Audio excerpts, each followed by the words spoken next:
Jangan lupa like, komen, dan subscribe channel YouTube TVRI Bengkulu dan nyalakan lonceng notifikasinya. Assalamualaikum warahmatullahi wabarakatuh. Selamat pagi pemirsa Opini. Kembali lagi ya pagi hari ini, pagi yang cerah.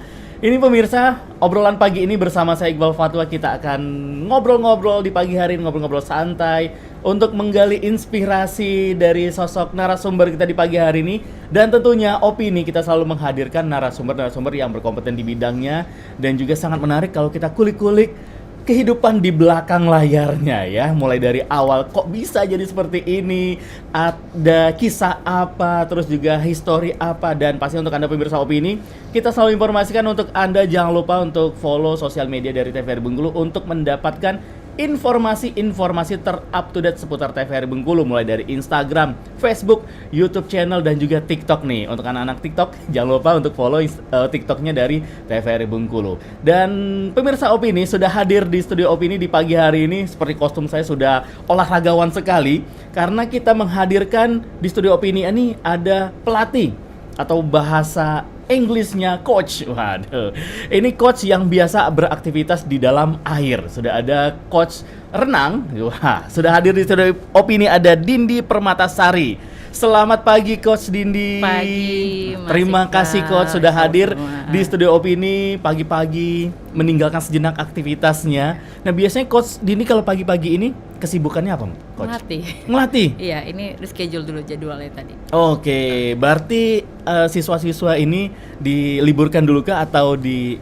Kalau pagi ini karena lagi musim libur, ada pelajar. Cuma biasanya saya lebih ke lansia dan hidroterapi yang berkebutuhan. Nah, ini menarik nih. Biasa kalau kita tahu coach renang atau pelatih renang ini pelajar, terus juga anak-anak muda yang ingin menjadi atlet renang atau juga atlet renang yang ingin tetap mempertahankan prestasinya. Tapi tadi Coach Dindi sempat bilang bahwa dari lansia, hidroterapi, kita akan ngobrol-ngobrol banyak nih pemirsa bersama dengan Coach Dindi di sini dengan tema kita serunya jadi coach renang. Wah, seperti apa sih serunya? Nah, sebelum itu Coach Dindi, ini semenjak kapan nih hobi berenang? Memang benar-benar hobi berenang kah? Terus karena hobi terus sekolah untuk mungkin mendapatkan lisensi sebagai seorang pelatih, atau backgroundnya dulu berangkat dari atlet?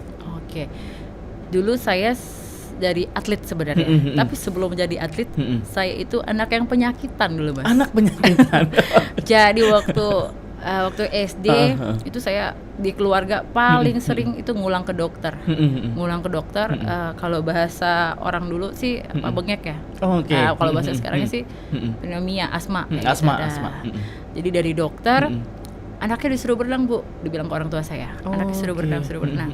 Jadi dibawalah berenang. Kakak-kakak saya sudah bisa, adik saya pun sudah bisa, sayanya belum bisa. Untuk berenang gitu? Untuk berenang saat itu. Masih yang nangis, masih yang batuk-batuk, muntah. Terus pulang berenang itu demam, Mas.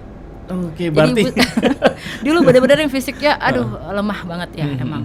Jadi tapi orang tua saya itu emang nggak nyerah ya, terus dibawa berenang terus. Karena anjuran dokter tadi. Iya, anjuran dokter tadi, karena saya emang karena penyakitan memang. 1 tahun pertama ya masih nggak banyak perubahan lah, masih tetap ke dokter ada. Sama dokter juga disuruh terus berenang, terus orang tua juga tetap antar terus, latihan terus sampai akhirnya karena udah biasa, jadi ikut lomba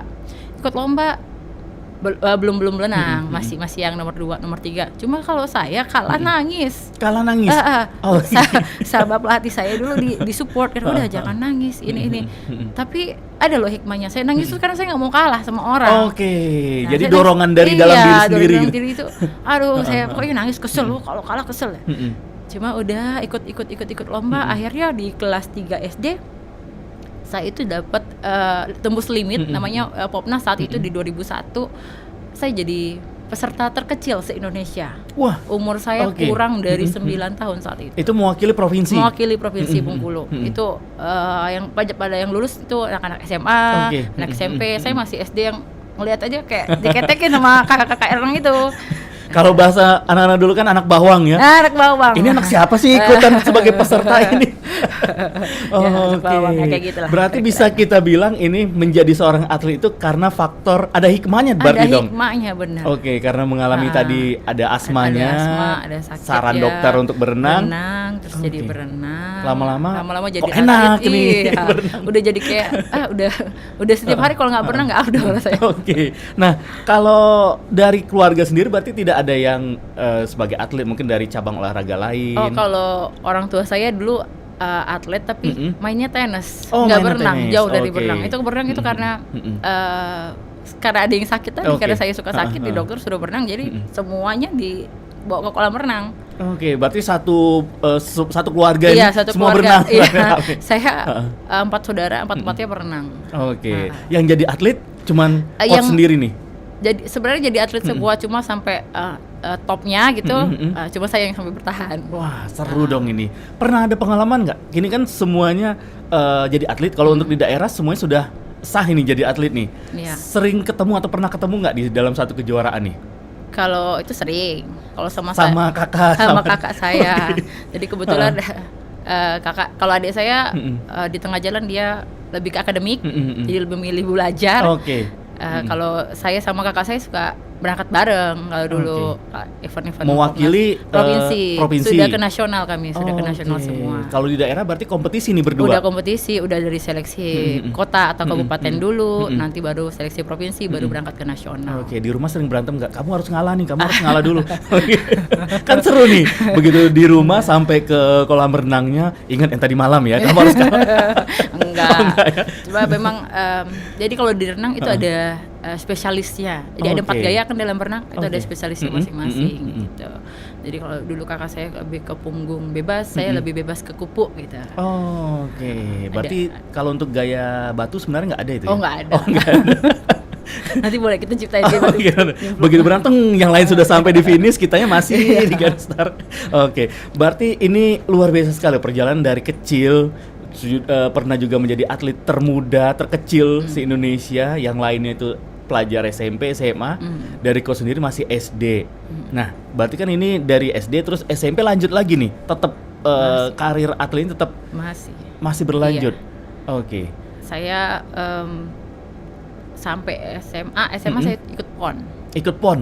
Wah, sebenarnya dari SMP itu udah ngejar limit PON.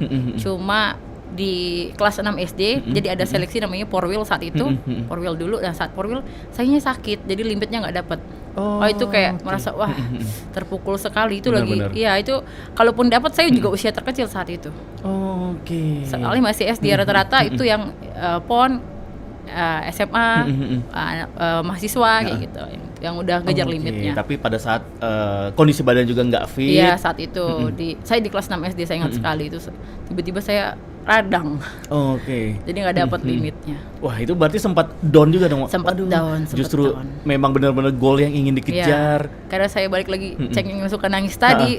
Sudah nangis tuh aku nggak mau kalah. Oke. Tetap Tetap ingin berjuang Iya. terus gitu ya. Oke deh, Coach, kita break dulu nih, Coach. Dan pemirsa Opini, obrolan kita bersama dengan Coach Dindi akan kita lanjutkan setelah yang akan lewat berikut ini.